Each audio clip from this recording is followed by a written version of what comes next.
आज विशेष दिन है, धन्वंतर ऋषि जयंती है। धन्वंतर ऋषि जयंती को ही हम धनतेरस बोल देते हैं। धन्वंतर ऋषि विगत धनतेरस, धन्वंतर ऋषि जयंती तेरस भी है, त्रयोदशी भी है, लेकिन है धन्वंतर ऋषि। ये समुद्र मंथन हुआ, देवासुर संग्राम है, कहानी मालूम है आपको। देवासुर संग्राम समुद्र मंथन हुआ, कैसे पर्वत को कैसे बासुक नाग से कैसे उसकी बना करके उसको मंथन किया गया। उसमें कई चीज़ें निकली, कामधेनु से लेकर के उसमें ये भी धन्वंतर निकले, जो आयुर्वेद के जनक माने जाते हैं।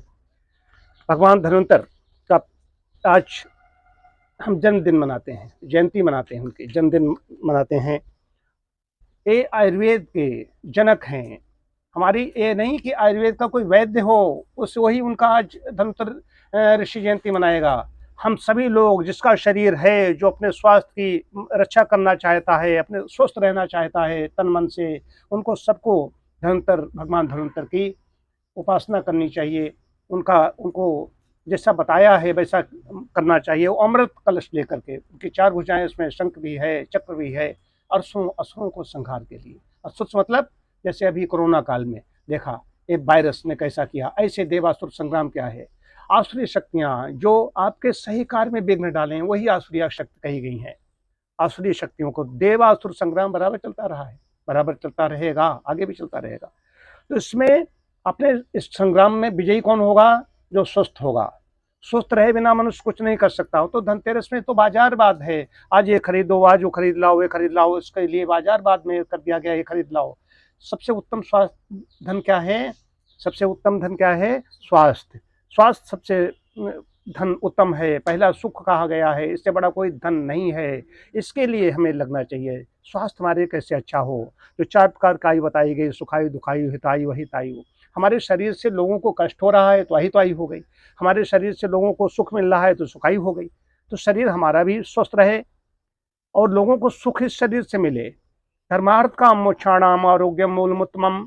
धर्मार्थ काम मोक्षाणाम शरीरम साधनमितः सर्वे कार्येषु अंतरंगम शरीरस्य रचनम। शरीर माध्यम खलु धर्म साधनम। शरीर जो पुरुषार्थ चतुष्ट की बात कही गई है, धर्मार्थ काम और मोक्ष, पुरुषार्थ में भी धर्म को पहले आगे रखा गया है।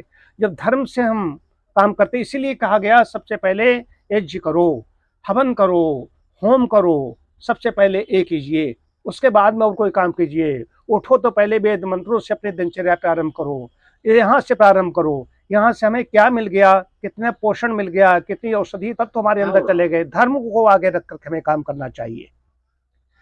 उसके बाद धर्म अर्थ काम मोक्ष, उन्होंने काम को क्यों नहीं, मोक्ष सबसे बड़ी चीज है, परम पद, मोक्ष को पहले क्यों नहीं रखा, धर्म को रखा। लेकिन मूल में क्या है? धर्म अर्थ काम और मोक्ष। मूल में क्या है? आरोग्यम मूलमुत्तमम्। मूल में स्वस्थ शरीर है। स्वस्थ रहे बिना मनुष्य कुछ नहीं कर सकता, कुछ नहीं, राम राम नहीं कह सकता, हाय हाय करेगा। तो पहली आवश्यकता है स्वास्थ्य। इसलिए कहा गया तड़वंतु आयुष्टे देवा श्रद्धा शतम, कि सभी देवता भगवान धन्वंतर हमारी आयु को कम से कम 100 वर्ष, हम मंत्र भी पढ़ते हैं, पश्चिम श्रद्धा शतम को करते हैं, 100 वर्ष तक हम देखते रहे, सुनते रहे, वाक शक्ति बनी रहे। अब भूवेश ही नहीं, जीवेम श्रद्धा शतम से लेकर के 100 वर्ष नहीं, भूवेश श्रद्धा शतात। अगर हमारा स्वास्थ्य ऐसा है तो हम 100 वर्ष से अधिक समय तक जीवित रहें। ये हम लोग मंत्र पढ़ते हैं, ब्रह्मचर्य करते हैं, जो संध्या करते हैं उसमें मंत्र आते हैं।